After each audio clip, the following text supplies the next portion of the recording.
Olá, tudo bom? Luiz Cor aqui, novamente vos apresentando um artigo bem interessante. Esse artigo é um artigo iraniano, que eu gosto bastante, né. Eles fizeram, o TDCS, como já conhecem bem, tá, utilizando, em pacientes com depressão resistente, tá. Então eles fizeram durante 10 dias o tratamento continuado, todos os dias, né, e depois observaram, depois da retirada, a recuperação desses pacientes em um mês, comparando com placebo, certo? É um choque bem rapidinho e depois desliga a corrente, tá? Que é um padrão legal de avaliação, né? O que eles observaram? Que pacientes com depressão resistente, tá? O TDCS foi muito mais eficiente que o sham.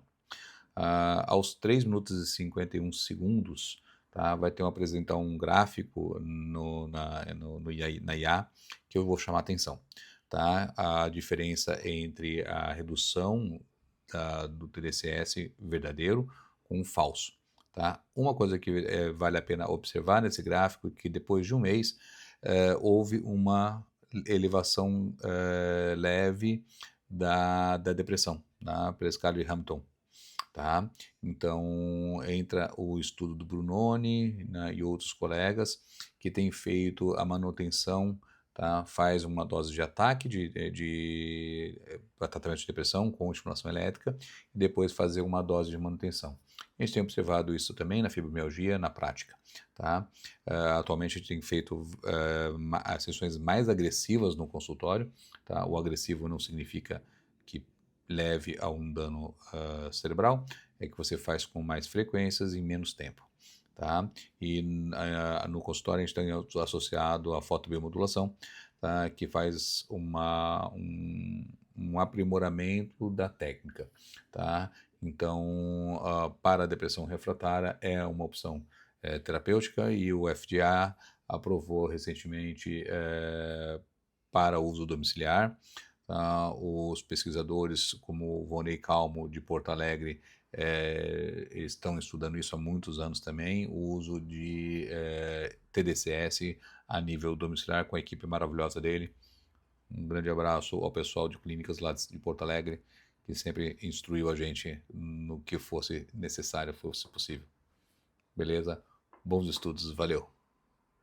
A depressão é, sem dúvida, uma das condições de saúde mental mais complicadas que existem. Mas, e quando os tratamentos que a gente já conhece simplesmente não funcionam? Aí entramos no que se chama de depressão resistente ao tratamento. Hoje, a gente vai mergulhar num estudo bem promissor que explora uma nova fronteira para trazer esperança: uma leve estimulação elétrica direto no cérebro. Ok, vamos começar a entender isso a fundo. Para a gente ter uma ideia do porquê essas novas abordagens são tão importantes, primeiro a gente precisa ter a dimensão do desafio que é essa tal de depressão resistente. Olha, esse número é de impressionar. A pesquisa mostra que entre 30% e 40% das pessoas com depressão não sentem alívio com as primeiras tentativas de tratamento, como antidepressivos ou psicoterapia. É uma fatia gigantesca de pacientes que continua sofrendo, sabe? Esse termo clínico descreve uma situação muito, mas muito difícil. Para as pessoas e para as famílias, isso significa uma busca sem fim e muitas vezes frustrante por algo que realmente funcione. É, sem dúvida, um dos maiores quebra-cabeças da psiquiatria hoje em dia. E essa é a grande questão, né? A pergunta que move a ciência para frente. Se os métodos que a gente já tem não dão conta para tanta gente, para onde a gente olha em busca de novas respostas? É exatamente aqui que entra uma tecnologia fascinante. Vamos dar uma olhada em como essa abordagem, a ETC, tenta, digamos, reajustar os circuitos do cérebro que parecem estar fora de sintonia na depressão. O nome pode até assustar um pouco, mas a ideia por trás é bem inteligente. As palavras mais importantes aqui são não invasiva e suave. Não é choque, não é nada disso. É uma corrente bem levinha aplicada por fora da cabeça para influenciar a atividade do cérebro. O mecanismo é até bem simples de entender. Pensa que é como se a gente estivesse ajustando o volume de uma orquestra. O eletrodo positivo, o tal do ânodo, ele aumenta a atividade numa área que costuma estar meio quieta na depressão. Já o eletrodo negativo, o cátodo, faz o contrário. A meta final é restaurar a harmonia, o equilíbrio ali dentro do cérebro. Segurança em primeiro lugar, claro, e a ITC tem um bom histórico nisso. Mas a pergunta de US$ 1 milhão continua. Beleza, é seguro, mas funciona? Para responder isso, a gente precisa de provas científicas, daquelas bem rigorosas.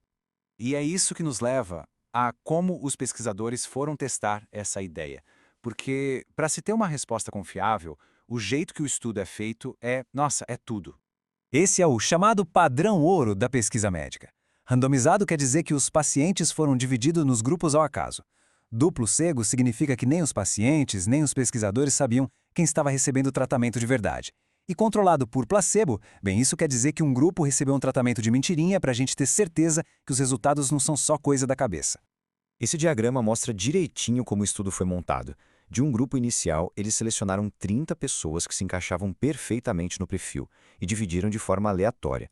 Cada passo aqui foi pensado para garantir que a comparação fosse a mais justa e precisa possível. E aqui está a genialidade do controle. O grupo placebo, ou sham, sentiu aquele formigamentozinho inicial igual ao outro grupo, o que os fez acreditar que estavam recebendo o tratamento. Só que, na verdade, a corrente era desligada logo depois. Isso serve para isolar o efeito real da corrente elétrica. Então vamos aos detalhes do plano. Foram 10 sessões em 2 semanas. O alvo foi bem específico, uma área do cérebro ligada à regulação do humor. E o mais importante, eles mediram os resultados em 3 momentos diferentes, para ver não só se funcionava na hora, mas se o efeito durava. Muito bem, o palco está montado. Temos um problema sério, uma tecnologia promissora e um estudo super bem desenhado. Então, a pergunta que não quer calar: qual foi o resultado de tudo isso? Essa imagem aqui vale mais que 1000 palavras. Sério, olha só a linha contínua. É o grupo que recebeu o tratamento real. É uma queda drástica impressionante nos sintomas. E o mais importante, 1 mês depois, os níveis continuam baixos. Agora compara com a linha pontilhada, o grupo placebo. Tem uma melhorazinha no início, mas depois os sintomas voltam quase para o mesmo lugar. E a tabela mostra os números exatos por trás do gráfico. O grupo que recebeu o tratamento foi de uma pontuação média de 24, que indica depressão de moderada a severa, para 11, que já cai na faixa de depressão leve. O grupo placebo mal se mexeu da faixa moderada. A diferença é enorme, não só na estatística, mas na vida real das pessoas. O que isso quer dizer na prática? Bom, no grupo que recebeu o tratamento de verdade, 11 das 15 pessoas tiveram seus sintomas reduzidos pela metade, no mínimo. Isso é uma taxa de resposta de mais de 70%, numa população que era considerada resistente. É incrível! E o contraste é gritante. No grupo placebo, só uma pessoa em 15 teve essa mesma melhora. A diferença entre 11 e 1 mostra um efeito de tratamento muito, muito forte, bem além do que se poderia esperar só pelo efeito placebo. E aqui, a conclusão dos próprios pesquisadores, com as palavras deles. A linguagem é cuidadosa, como a ciência deve ser, mas a mensagem é forte e clara. Com base nas evidências, a ETCC funciona para esse grupo de pacientes tão difícil de tratar.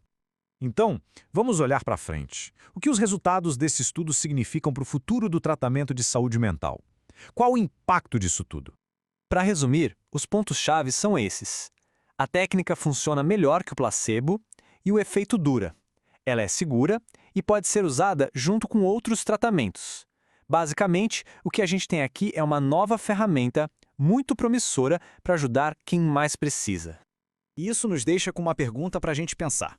Será que estamos no comecinho de uma nova era? Uma era em que, além de usar a química para tratar o cérebro, a gente possa usar a física de um jeito suave e preciso para ajudar a devolver o equilíbrio? Este estudo sugere que a resposta pode muito bem ser sim.